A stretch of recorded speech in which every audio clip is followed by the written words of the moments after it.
क्या आपने कभी सोचा है कि शब्द जो हम बोलते हैं ना, वो शब्द वही हमें बांध भी सकता है और हमें मुक्त भी कर सकता है। शिव सूत्र का चौथा सूत्र इसी रहस्य को खोलता है। शिव सूत्र का चौथा सूत्र क्या है? शिव सूत्र का चौथा सूत्र है ज्ञानाधिष्ठान मात्रिका।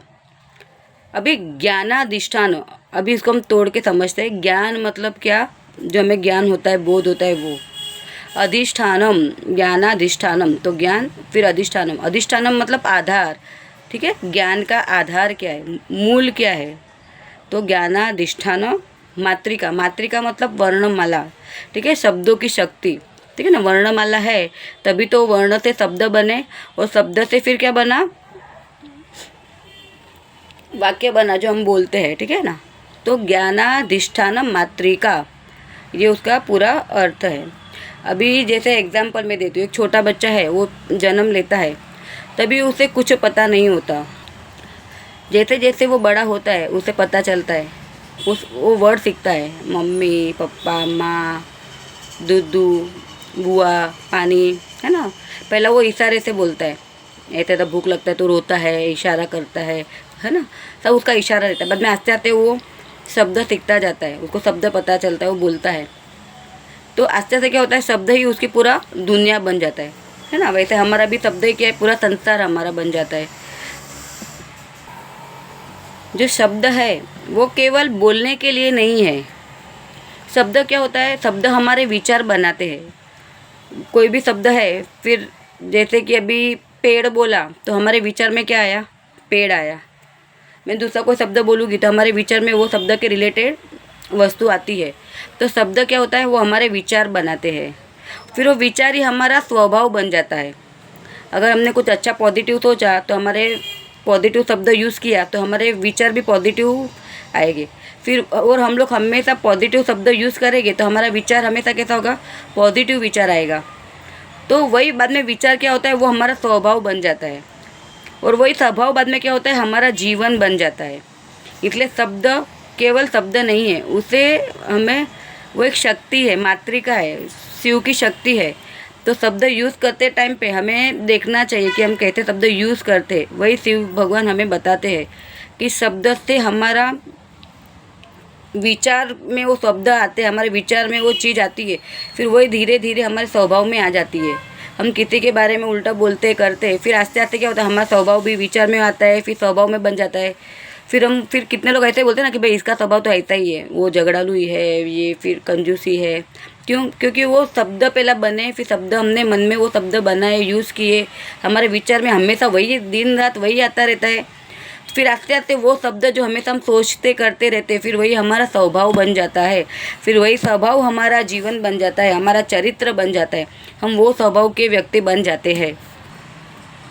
हम संसार को कैसे देखते हैं? हम संसार को शब्दों के माध्यम से देखते हैं, किसने क्या बोला, क्या करना है, नहीं करना है ना। या तो कोई एडवर्टाइज देखते हैं, वो सब में भी शब्द आते। तो हम संसार को कैसे देखते? शब्द के माध्यम से देखते।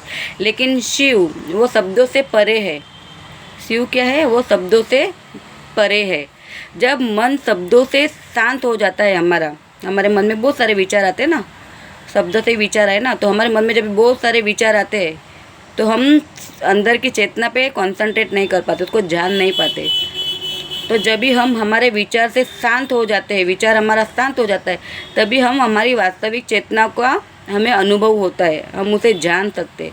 तो हमें हमारी वास्तविक चेतना का अगर हमें अनुभव करना है तो हमें हमारे जो विचार है उसको शांत करना पड़ेगा।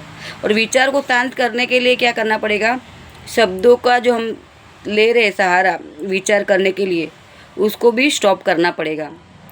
तो हमें संसार के शब्दों का विचार नहीं करना है, वो शब्द लेके संसार के रिलेटेड, लेकिन यूज़ करना है शब्द, लेकिन कैसे?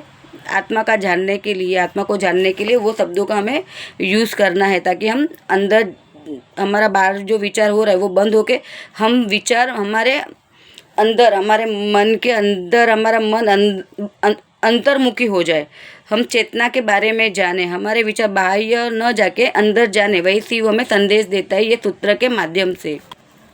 ये सूत्र हमारे जीवन में बहुत उपयोगी है। हमें आज से ही ध्यान रखना चाहिए कि हम कैसे शब्द यूज़ करते हैं। क्या हम हमारे मन में जो भाषा बोल रहे हैं वो पॉजिटिव है कि नेगेटिव है।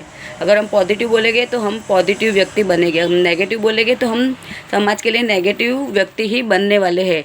तो शब्द बदलने से हमारी सोच बदलती है, हमारा व्यक्तित्व बदल जाता है। इसलिए शब्दों का उपयोग हमें सत्य को जानने के लिए करना चाहिए, ना कि शब्दों में फंसने के लिए करना चाहिए।